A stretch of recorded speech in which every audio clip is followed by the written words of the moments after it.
نہیں میرا ایسا کوئی خیال نہیں ہے، لیکن میں تو صرف ان کا بیانیہ پریزنٹ کر رہی ہوں ایک سوال کی صورت میں. لیکن آپ نے کہا چلے ان کی 2 دن کی خوشی ہے، خوش ہو لینے دیں. 2 دن کا لفظ ایسے قاری صاحب نے استعمال نہیں کیا، میں نے اضافی لگا دیا. چلیں 4 دن کی چاندنی ہے، عمیر صاحب ہو لیں خوش آپ.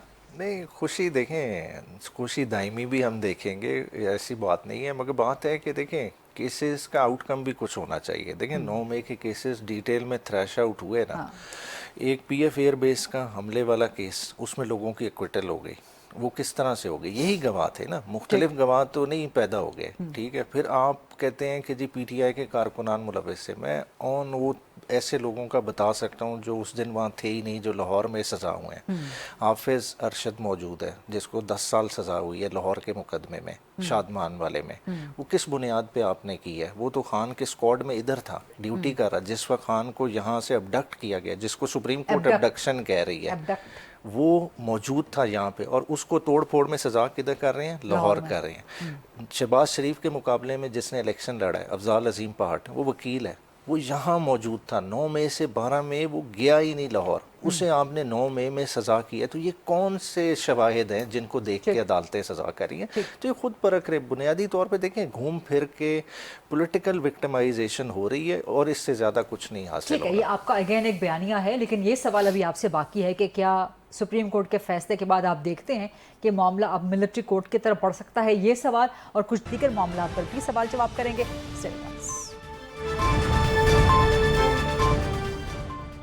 Welcome back after the break. Barrister Umair Niazi صاحب، کیا سپریم کورٹ سے ضمانتیں ملنے کے بعد عمران خان کو ملٹری کورٹ میں چلنا چاہیے؟ یہ چلتا ہوا آپ کو نظر آ رہا ہے کیس؟ عمران خان کو چھوڑ کے کسی بھی شخص کا، کسی بھی سویلین کا ملٹری ٹرائل نہیں ہونا چاہیے. یہ ہم بیسک جورسپروڈنس ہی ہم نے اپنی بگاڑ دی ہے. ہم نے خود انٹرنیشنل کووننٹ سائن کی ہوئی ہیں. ملٹری کورٹ آپ کہہ رہی ہیں کورٹ، وہ کورٹ کے سٹینڈرڈ پہ اترتا ہی نہیں ہے. وہ ایک ڈسپلنری ٹرائیبیونل ہے جو کہ خالصتاً کس لیے بنا ہے کہ کوئی بھی اپنی ملٹری کی ڈیوٹی پرفارم کرتے ہوئے کوئی بھی کوتاہی کرے، اس کا سد باب کے لیے بنا ہے. اگر آپ نارمل کیسز ادھر چلانے لگ جائیں گے، آپ اپنے ملک میں ایک بیڈ پریسیڈنٹ سیٹ کر رہے ہیں. اور دوسرا دیکھیں، عمران خان کو وکٹمائز کرنے کے لیے آپ نے ڈفرنٹ طرح کے حربے استعمال کر لیے. اب یہ بھی آزما لیں، اس سے فرق کوئی نہیں ہوگا. وہ کہتے ہیں نا کہ مدعی لاکھ برا چاہے کیا ہوتا ہے، وہ ہونا وہی ہے جو منظور خدا ہوگا. کیا شعر پڑھا ہے آپ نے، بہت زبردست. اس شعر کے ساتھ ہی ذرا ڈسکشن کو تھوڑا سا اور آگے بڑھاتے ہیں. قمر زمان قاری صاحب، آپ بڑے زبردست لیکن بڑے نپے تلے جواب دے رہے تھے. آپ 9 مئی کے حوالے سے اور پاکستان تحریک انصاف کے حوالے سے. اب ذرا کچھ پیپلز پارٹی کی گورننس کا جواب دے دیں. آج کراچی میں ایم اے جناح روڈ، جو آپ جانتے ہیں کمرشل ہب ہے، وہاں پر رہائشی علاقے بھی ہیں، وہاں پر پٹاخوں کی فیکٹری کام کر رہی تھی جس میں آگ لگ گئی اور خدا نہ کرے کہ وہاں کوئی بڑا نقصان ہو. چیف منسٹر سندھ کو اس کا بھی علم نہیں ہے، اور چیف منسٹر پوچھ رہے ہیں کتنے سالوں سے پیپلز پارٹی کی حکومت ہے سر کراچی سمیت سندھ میں، لیاری میں وہ عمارت گر جاتی ہے، خستہ حال، چیف منسٹر کو اس کا علم نہیں ہوتا. سو حکومت کو کسی چیز کا علم ہوتا ہے، یا حکومت سانحہ ہونے کے بعد پوچھتی ہے کہ یہ بیڈ گورننس، مس گورننس کہاں سے آ گئی؟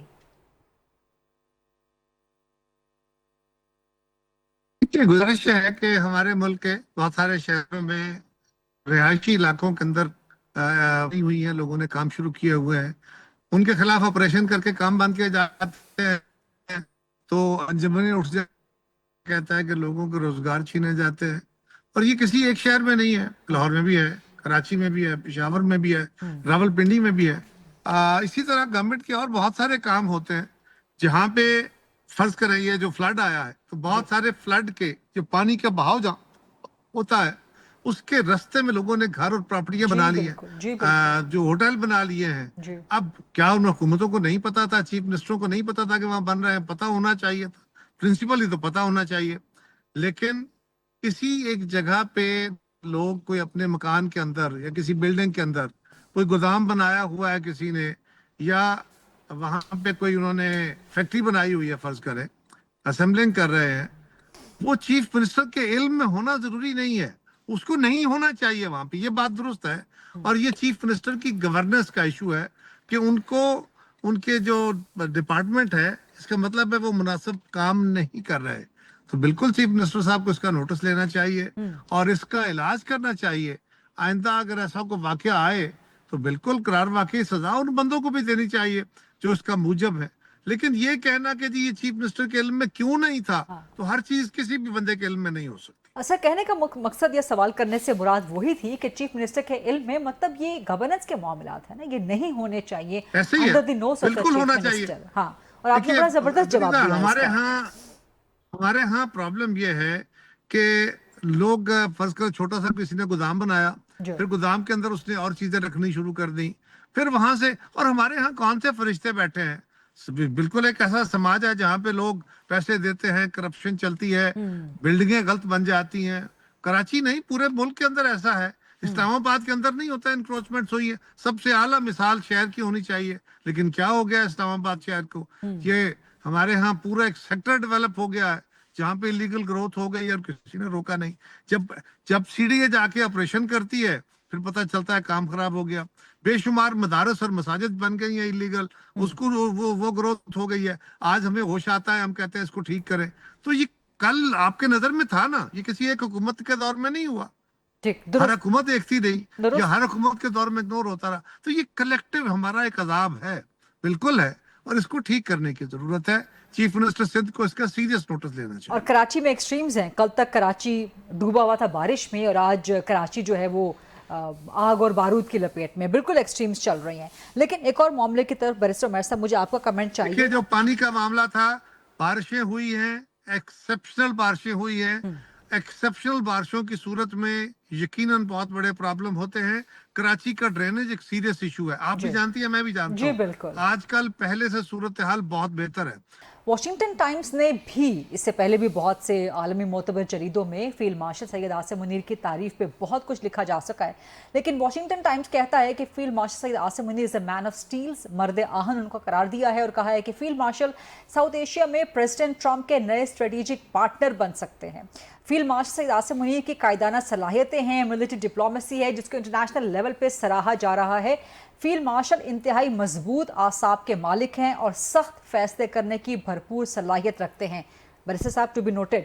اور عاصم منیر نے امریکی سینٹ کام اور پینٹاگون سے تعلقات بحال کیے، انہیں امریکہ میں ساؤتھ ایشیا کی سیکیورٹی کے حوالے سے انتہائی با اثر ترین شخصیت کے طور پہ دیکھا جا رہا ہے۔ فیلڈ مارشل سید عاصم منیر پیشہ ور، خاموش طبع اور نظم و ضبط کے پابند فوجی افسر ہیں، ان کو نہ خود نمائی میں دلچسپی ہے نہ ہی سیاست میں کوئی رغبت۔ بیرسٹر صاحب point to be noted once again. اور پاک بھارت کشیدگی کے دوران ان کی عوامی مقبولیت میں نمایاں اضافہ ہوا۔ بیرسٹر صاحب، فیلڈ مارشل عاصم منیر انتہائی مضبوط اعصاب کے مالک، سخت فیصلے کرنے کی بھرپور صلاحیت، سیاست میں کوئی رغبت نہیں ہے۔ اگر اسی طرح تو بڑی اچھی بات ہے۔ دیکھیں سیاسی لوگوں کا ڈومین ہے۔ دیکھیں ہم ایک بات کر رہے ہیں نا، دیکھیں سیاستدانوں کو سیاست کرنی چاہیے، فوج کا کام ہے بارڈر کی حفاظت کرنا۔ جس طرح اب اس مارکہ حق میں فوج نے جس طرح سے ڈسپلے کیا ہے اپنی مائٹ کو، تو اسی کو کیری فارورڈ کرنا چاہیے۔ اور دوسرا اسی کو کیری فارورڈ کر رہے ہیں، وہ ہاں اسی کو کرنا ہے، میں یہی کہہ رہا ہوں۔ اور مگر سیاستدانوں کو بھی سٹیپ اپ کرنا چاہیے۔ مسئلہ کیا ہوتا ہے کہ جب سیاستدان بونے نظر آنے لگ جائیں، جب جو ڈپلومیسی کام ہے سیاستدانوں کا وہ کرتے نہ نظر آئیں، وہ پکچر میں کہیں نظر ہی نہ آئیں، جب ان کو irrelevant فیل ہونے لگ جائے سیاستدانوں کو، تو پھر خود دیکھیں کہ سیاست کا کیا حال ہوگا۔ دیکھیں اوور آل ملک نے ایز اے ڈیموکریٹک کنٹری چلنا ہے۔ ڈیموکریٹک کنٹری کے کچھ نارمز ہوتے ہیں، کچھ ضوابط ہوتے ہیں، تو وہ فالو ہوتے رہیں۔ ہر ادارہ اپنے رول میں کام کرے تو کسی کو کیا پریشانی ہے۔ یہ جو آپ نے کہا نا کہ جب سیاستدان فوج کے مقابلے میں بونے نظر آنا شروع ہو جائیں، تو کیا 2018 آنورڈز بھی ایسا محسوس ہوا تھا؟ نہیں، دیکھیں ہم نے تو ریزسٹ کیا نا۔ دیکھیں ہم نے کس چیز کی سزا کی؟ عمران خان کے اوکیزن کی آپ بزدار والی اگزامپل دے لیں، چاہے ہم اس چوائس پہ ڈیبیٹ کریں کہ خان صاحب کی غلط چوائس ہوگی، مگر خان صاحب نے اس چیز پہ ریزسٹ کیا نا۔ آیا کس طرف سے پیغام؟ اس وقت کے چیف آف آرمی اسٹاف کی طرف سے نا کہ ان کو بدلیں، تو خان صاحب نے اس کو ریزسٹ کیا۔ لیکن عمران خان اسٹیبلشمنٹ کے تھم کے نیچے تھے، عثمان بزدار عمران خان کے تھم کے نیچے۔ دیکھیں D G I S I کی ٹرانسفر پہ ایشو بنا نا، تو کس کو خان صاحب ریزسٹ کر رہے تھے؟ کیا وہ ایشو نظریاتی تھا؟ کیا وہ ایشو اصولی تھا؟ نہیں دیکھیں پسند ناپسند کا ایشو تھا نا، پسند ناپسند نہیں۔ دیکھیں ایک چیز کو ڈیسائیڈ کرنا ہے، ہم فیصلہ کرنے کہ کیا سیاستدان کے کچھ ہاتھ میں ہے۔ اگر کیا سارا منسٹری آف ڈیفینس سے لے کے منسٹری آف انٹیریئر چلانے ہی کسی اور ادارے نے ہے, سیاستدان کا رول ہی نہیں ہے. کیا یہ ہم پورٹرے کرنا چاہ رہے ہیں؟ دیکھیں ایک ڈیلیکیٹ بیلنس رکھنا پڑے گا. یہ سب کو سمجھ آتی ہے کہ پاکستان کی جو اسٹریٹجک پوزیشن ہے اس میں وہ ایک آئیڈیل ڈیموکریسی اس اسٹیج پہ نہیں ہو سکتی, ایک امبیلنس رہے گا. اور اس کی وجوہات ہیں کہ ڈیموکریٹک ہمارے انسٹیٹیوشن اس طرح سے ایوالو ہی نہیں ہوا. اگر اس طرح کی ڈیموکریسی دے دیں تو آج شاید ملک کو ایک اور طرح کا خطرہ لاحق ہو جائے. مگر بات یہ ہے کہ جو فیلڈ ہے سیاستدانوں کا وہ کم از کم ان سے نہیں چھننا چاہیے. وہ انہی کے فیصلے ہونے چاہیے, وہ انہی کو کرنے چاہیے. آپ کہیں کہ ہر ادارے میں آپ سیاستدان سے ریپلیس کر دیں گے کسی ریٹائرڈ پرسنل کو, تو وہ بھی فیئر نہیں ہے. سر بہت اچھا ہوگا کہ اگر کبھی پاکستان تحریک انصاف اقتدار میں آئی سینٹر میں اسلام آباد میں, اور یہی سب سوالات ہم آپ سے اس وقت بھی کر رہے ہوں گے. اس وقت آپ وزیر بنے ہوئے ہوں گے, اس وقت آپ وزیر بنے ہوں گے, اور امید ہے کہ اس وقت آپ سویلین سپریمیسی کو جو ہے اسی اسپرٹ میں ڈیفینڈ کرنا چاہیے. بالکل اسی اسپرٹ میں آپ اس کو امپلیمنٹ کروائیں گے. اچھا کوئکلی سر, ایک بالکل لاسٹ ٹائم میرے پاس رہ گیا ہے, عمر ایوب اور شبلی فراز کیا واپس آ سکتے ہیں اپوزیشن لیڈر کے طور پہ, یا محمود خان اچکزئی, کیا پارٹی کے اندر کوئی اور شخص نہیں تھا اپوزیشن لیڈر کی نامزدگی کے لیے؟ آپ کو اپنی پارٹی پر اعتماد نہیں تھا؟ نہیں دیکھیں ابھی دو ڈفرینٹ چیزیں چل رہی ہیں. دیکھیں ایک تو ان کا اسٹے ہے. اسٹے میں سمجھتا ہوں کہ کل جو خبر بریک کی گئی وہ اتنی عجلت میں نہیں بریک کرنی چاہیے تھی. بنیادی طور پہ تو وہ آج سلمان راجہ صاحب نے بھی کہا کہ حفظ ما تقدم ایک چیز ڈیسائیڈ کی گئی کہ خان صاحب سے اگر رابطہ منقطع ہو جائے تو ہم نے کیا کرنا ہے. دیکھیں آلریڈی ایک ہائی کورٹ سے اسٹے لیا ہوا ہے, تو اس کے بھی احترام میں چیزوں کو, اور عمر ایوب صاحب وغیرہ کی قربانی ہے, ہم نے اس کو بھی تو دیکھنا ہے نا. باقی دیکھیں جب رائٹ اسٹیج آئے گا, plan A plan B plan C سب اگر آپ اناؤنس کر دیں گے تو یہ پولیٹیکل اسٹریٹجی تو نہیں ہے نا سر. کچھ پلانز آپ اپنے پاس, اپنے کارڈز اپنے پاس آپ لوگ رکھتے ہیں. پبلک کنزمپشن کے لیے باتیں نہیں ہوتی, بعد میں کرنے والی ہوتی ہیں. بات ہے کہ پولیٹیکلی ابھی سٹیج ہے, کیونکہ آپ نے محمود خان اچکزئی کا اسپیسیفکلی نام لیا. دیکھیں انہوں نے ایک ڈائلاگ کی بات کی ہے, اور اگر اس ڈائلاگ کی ان کی آخری کانفرنس سے اٹھا کے دیکھیں, خان صاحب کے ٹویٹ میں بھی وہی بات آئی ہے. اور اگر اس ڈائلاگ کے تناظر میں دیکھیں تو پھر یہ اپوائنٹمنٹ کچھ سینس بھی میک کرے گی. بہت بہت شکریہ بیرسٹر ماہر نیائی صاحب, قمر سمان قاری صاحب. درمیان میں سیکشن جو ہے قاری صاحب کا ڈسکنیکٹ ہو چکا تھا, سو مزید کچھ سوالات کے لیے وقت باقی نہیں بچا. قاری صاحب آپ کو انشاءاللہ ایک اور پروگرام میں دوبارہ سے احمد دیں گے. دیٹس آل رائٹ, یہ تھا آج کا پروگرام. آل سی یو انشاءاللہ کمنگ منڈے 8 o'clock آن GTV. اللہ حافظ.